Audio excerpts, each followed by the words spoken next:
red flag the event. They're going to stop the field, restart the race, and try and settle it.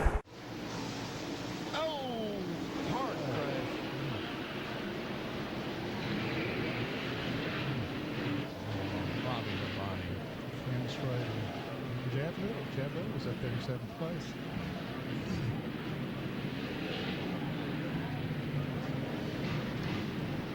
We went green briefly, and then we had another wreck, and it involved a couple of drivers who were in the top 10. Bobby Labonte, as you see, was involved, and so was Chad Little and Mike Skinner. Now we'll take a look at the replays. Here we see Labonte on the outside, the 18 car on the outside. Going in the corner, there's Mike Skinner. Looks like they make contact, and Skinner gets hit from behind by the 97 car. And now the 18 car is going to, all of a sudden, as the 31 car comes down the racetrack. Oh, there's what 36-degree banks will do for you. That's right. Look how slick it is. Wow. Here it is from another angle down. Once again, the green flag, the green car gets tagged from Skinner, and then the 97 in the back of the 31 car. And also the 33 car, I don't know if Schrader was involved or not. He was up there high. Looks like he pulls up there and maybe stop. He does pull up there and stop. I get it. Has to make a square left. Here's the Mike Skinner's in-car camera.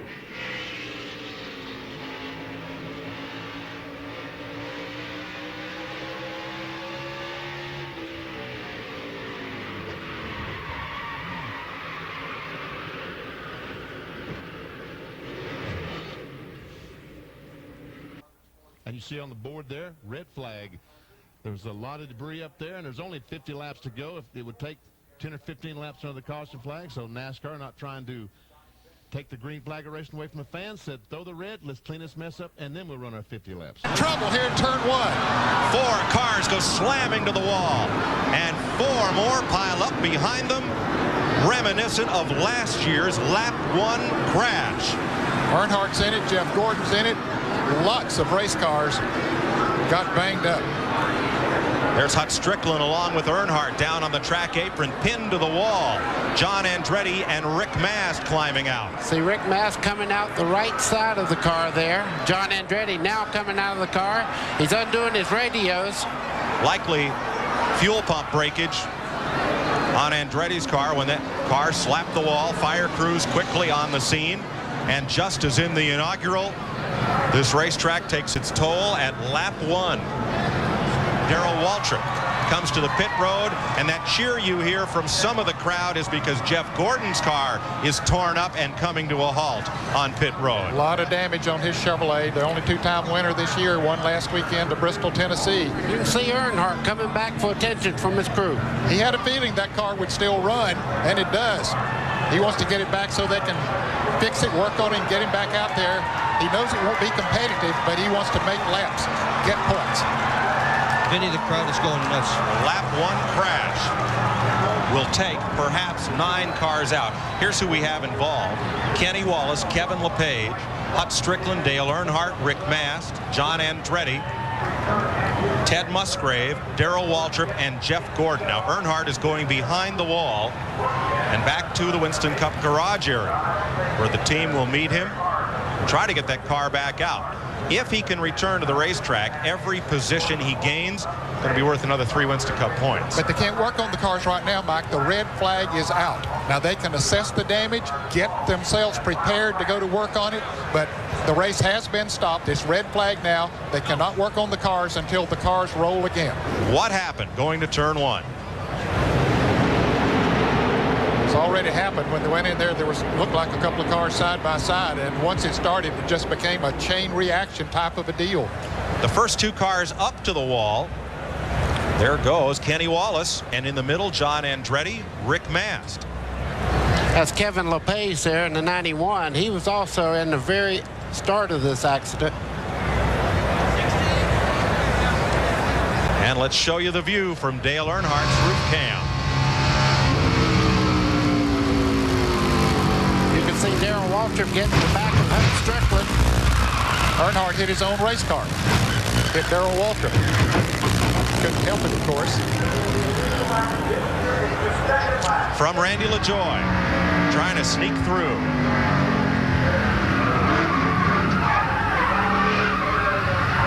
But he spins around, hadn't hit anything yet. It spins safely out of harm's way. First of all, I just can't believe this. You know, everything was fine, and the 78 car got out of shape first. I seen that.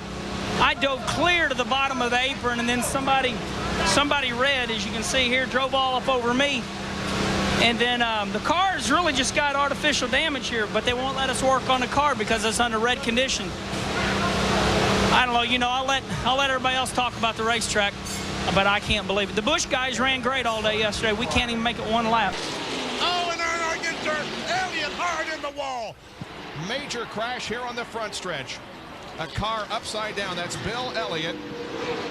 And Dale Earnhardt was on his side as he came down through the tri-oval.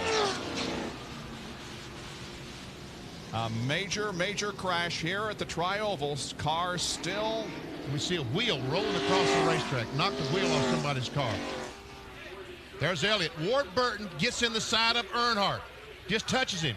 Elliott in there on the roof, sliding across. We see Chad Little going down, hit Michael Waltrip. The 3 car gets banged from Jerry Nadeau, I think. Elliott's car now back on its wheels. We see Schrader down on the inside. Bobby Hamilton, heavy damage to Schrader's car. Chad Little involved. Wow. A scary moment here at Talladega. Again, we take a look at Ward Burton making slight contact with Dale. Oh, and Bill hit that wall so hard. Well, we thought we were going to make it without one of these harrowing accidents. There is Dale Earnhardt, and that is also good news. And Bill is walking around. Boy, he's pretty groggy, but it looks like he's okay. He refused to stretcher, and Earnhardt's checking on him, and oh, man. This is the ride that Bill Elliott took from his in-car camera. Let's ride with him.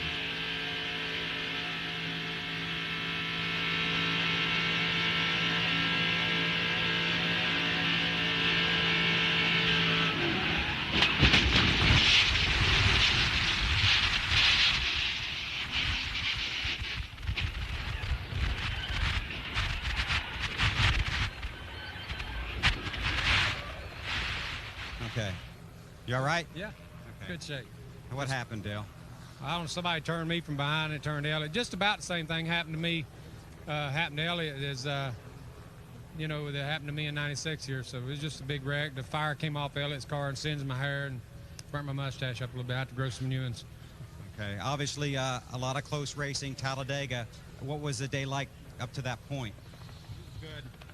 It's not good racing, though. Y'all can talk about all you want. It ain't good racing. We're checking on Oh, look at the smoke down that road. It looks like the engine has gone away. a big crash up in turn 2. Just a big crash. Must be oil from the And Elliott is involved again, and the car has flame coming from it. Wow, 2 weekends in a row, a terrible crash for Bill Elliott. Oh, that's too bad. And a couple of Once other these cars have slowed down, they are now. All the cars are by, so we see him moving around in the cockpit. It's the bad news, it's also burning in the back. Yep. Some of the fire has moved to the back. We have a couple of other cars involved. Kyle Petty has a badly damaged race car in the middle of the track. Bill is still not out of that car, but the safety crew is there. Thank goodness for that. We see the fluid coming down the racetrack, and it's, I guess it's gasoline. It certainly appears to be. It's oil or gasoline one, because the fire is following as it comes out. Of course, they're about to get it out there now. There comes. He said, "Don't hold my chest too tight," he said. Yeah. It's sore. Yeah. From last week. The guy wanted to grab around him and pull him out of the car, and Bill said, "Wait a minute." Now, they're making a little bit of a mess down there on the racetrack. Well, they are, and they're having a heck of a time getting all the fire to extinguish. The red flag has been thrown. No, it's not thrown yet, but apparently they're will be. Getting ready to, I guess. As Dale Jarrett pulls his car back in the garage area. It moved up to 13th, And we were about to talk about that, where he was heading, but yeah, he moved on just as the engine let go. Now we see Elliott walking away from his car. boy, is he taking a beating the last 2 weeks. He's going to need these 2 weeks off, I'll tell you that. And the car is still burning. They just can't get that fire out. Yep. Using a lot of solution. All right, let's take a look. We noticed smoke at the start-finish line. By the time he got to turn 1, it was really coming out. That's the time he backs off, going in the corner. And now he does not spin. I mean, he does not get any oil under his car, but obviously he put some oil on the racetrack. Either that or someone gets tagged from behind. There you see the smoke and the cars deciding what to do. Elliott, oh, he guts up again on his side like Talladega. And that's Earnhardt that's spinning. Earnhardt did spin. Wow, from Bill Elliott's onboard camera. Now, he was not far behind Dale Jarrett. Dale had just passed him about 7 or 8 laps ago, and there he sees that smoke. See, Kyle Petty spun in the oil or whatever and goes up and hits Elliott. Elliott was really okay till Kyle came along. And we see Dale Jarrett leaning on the back of his car and said, what do I got to do to finish? Oh, yeah. And it's a tough weekend. And Elliott walks down the banking to the ambulance. The same picture we saw last week at Talladega. Well, the leader of the race is Mark Martin, as the red flag has been displayed at the conclusion of 86 laps. A very bad wreck up in the first and second corners here at California Speedway. And another crash as Spencer and Skinner and LePage crash. And the caution flag is out, and Dale Jarrett takes the flag. And I don't know if they clean this mess up in time to restart. I don't know. They have 7 laps to go. The race. The pace car stopping. The pace car stopping on the racetrack. These cars cannot stop. Evidently, they're going to just red flag the race at this point until they get the racetrack cleaned up. The pace car has stopped. Well, they don't want the fans to see a caution finish. Listen to the crowd. Yeah. He's able to get his car going. Now, after that, we see Chad Little smoking badly. And there's what happened. The 96 car loses an engine or something. The 31 car gets in the moisture. He goes up and touches the wall.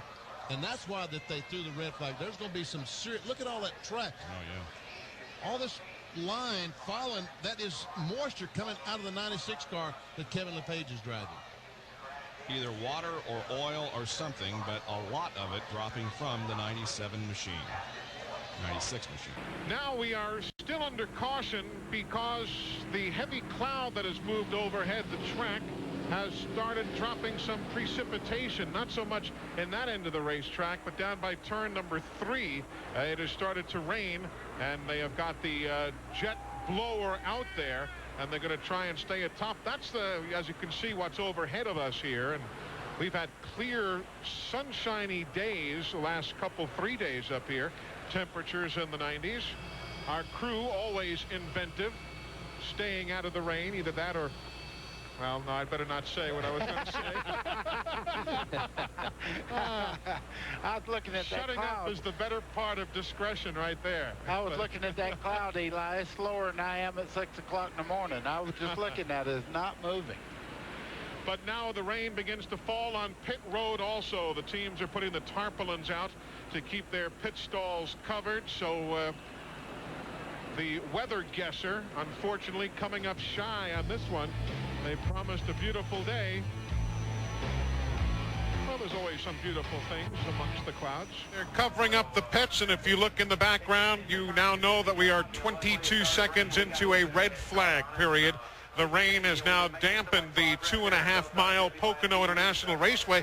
Looking at the fans, you can obviously see nobody's really gone for the umbrellas or covering up. Welcome back, everybody, live here at Pocono International Raceway. Good news, after 1 hour, 11 minutes and 1 second of a rain delay, the cars have just now rolled from their parking spots on the main stretch. There was a piece of aluminum down in the corner.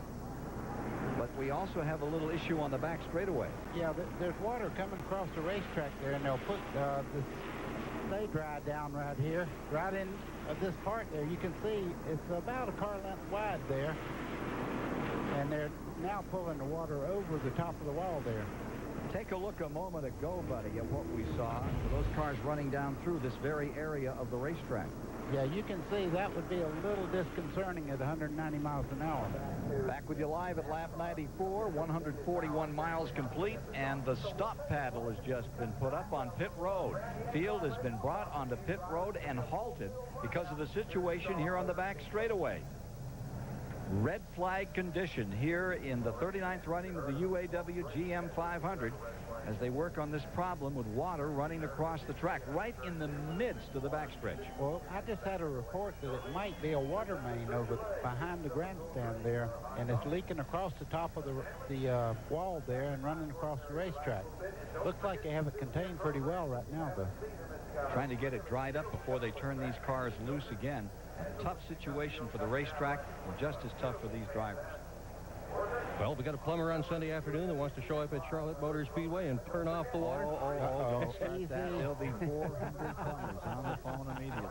Watch yourself. Well, they've got people here to handle just about any kind of emergency that happens, including those that have never happened before. This is surely one of those. I don't ever remember a red flag for a water main break. Jeff Hammond now with Chad Little. Runs like a deer outfit. My goodness, Darrell. Steve Burns is there. He's going to try to get a word. Yeah. Well, Ernie Irvin thinks he's the Joker. Going after the Batman. Let's go to Steve Burns. And Ken, the man himself, Darrell Waltrip is here. You've been having a great ride. We've been watching you. Well, here's the deal. When I got up this morning, they put Tabasco all over my eggs. And, man, this red flag couldn't have come at a better time. I got to go to the bathroom. And I was going like crazy, and they don't know how lucky. This is lucky right here, boys. I'm telling you. As we're running on the back straightaway, I told Robin across the radio, I said, you're not going to believe this, but there's so much water coming across the back straightaway, every time I hit it, I get broadside. And they're thinking, hey, it's one of these stunts we're trying to pull to get a caution flag, right? But guess what? I wasn't joking this time. I mean, I felt like I was driving a boat coming down the back straightaway. I don't know what happened back there, but my gosh, it's just a river coming across. It could have gotten dangerous. We've raced in conditions like that before, but I know those guys that were making their laps up were hollering for a caution real bad. We needed to. We couldn't keep going. You know, it was getting worse. I thought at first that we would run through it and get it better, but there's so much coming that they had to stop it. They're going to have to do something to plug that up. What's happened over there? There was a source of water that came through a manhole that's running along the grandstand back there and just very quickly showed up on the racetrack across the top of the wall and made what we saw. Your audience at home's already seen what the results were. And so now they're over there getting the water to move, finding the source of what created the overflow, correcting it, and we should be back in about 15 to 20 minutes racing. So that's the remedy, and you figure 15, 20 minutes you can get it back. They think they found the source of the blockage, and they're over there correcting that very quickly, and hopefully in the next 15 minutes we're back to green play. So it wasn't because of the excessive rain this morning? I don't think this is in related to the excessive rain. All right, let's talk about weird red flags for a moment. There was the grandstand that burned down over in Wilson, North Carolina back in the 50s. Remember anything about that one? No. Mike, that was before your time. Just a little bit. Then there was Columbia, South Carolina, where, and this is way back, I mean, this is all the way back in the 50s, where a spectator drove his car across the track and was hit by one of the race cars. Huh? You haven't had anything like that in your experience, Mike? Fortunately, not that. This is just minor stuff today. A couple of dust bowls and some water coming up from underneath the tracks, but no, not. Mike, thank you for coming by and sharing this information with you. Thank you, Ken. Caution for rain. There's a rain shower again in turns 3 and 4. Caution on the speedway. Here they come to the straight. Lap 154 goes up on the board of 160. Caution for another rain shower here at the World Center of Racing, the third little shower we have seen here. Well, we are under a red flag here at Daytona. They have put the red flag out some 37 seconds ago for rain, with 5 laps remaining to settle the Pepsi 400. You can see now some of the clouds really beginning to lower. That is the Sierra Estrella Mountains. There you see the... that's one thing about a desert. You can really see rain, I mean, from seemingly hundreds of miles away, and it has picked up significantly here at the racetrack, and the red flag is about to be put out here at the track. They're going to pull the cars around. We told you earlier how that exit to the pit road really throws you out onto the track out behind turn 2, and that's where they're going to be parking the cars. Rain picking up, the wind picking up. Well, I saw that you picked up an unwanted passenger there on the front of the car. Looked like a paper plate stuck to the front air dam. Is that going to be a problem? I hope not. If NASCAR won't look, we'll probably try to get it off. Hopefully that's the only thing we got to worry about the latter part of the race. Okay, NASCAR, don't look. That's Robin Pemberton. Are you sure this is the desert? So they say, but you've got to get that plush green grass somehow. It has come a gully washer. It's kind of slackened up just a bit now, but you see how quickly the rain must have fallen. All the standing water here, folks, while you're away on a commercial break. The skies just opened up, and obviously we are under a red flag, have been for the last 13 minutes and 50 seconds, and folks have sought shelter. Those are the signs in the turns. Wow. That's right. That's a Dura Lube sign from the turn that they have kind of commandeered with Herb Thomas. Rusty Wallace back in victory lane, keeping his streak alive. And there you see the full field rundown. We're talking about rain. Oh, boy. Talking about rain as we see Mark Martin take over the spot from Bobby Labonte, who's in the 4th position. There's the 91 car of Todd Bodine in the Joe Falk machine, and he's given that car a great run. He's battling Mike Skinner for 8th spot. And takes that spot away, so put Todd Bodine, and the caution flag gets out. I'm sure this is for rain. Starting to get pretty hard now. Not news that we wanted to hear. No, certainly isn't. But I'm sure there's a lot of cars going to be making some pit stops. 37 laps are completed. This is turn 2. Now I saw a raindrop. I see several raindrops now as the cars come off turn 2.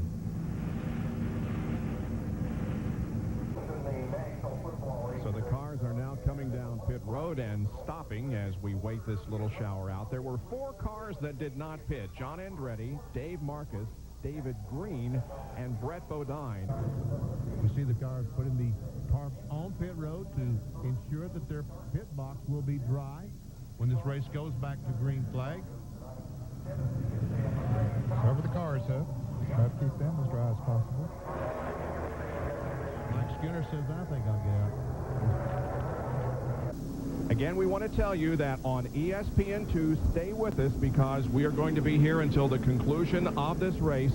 But in just less than a minute, we are going to go to Senior PGA Golf as the cars now come down pit road.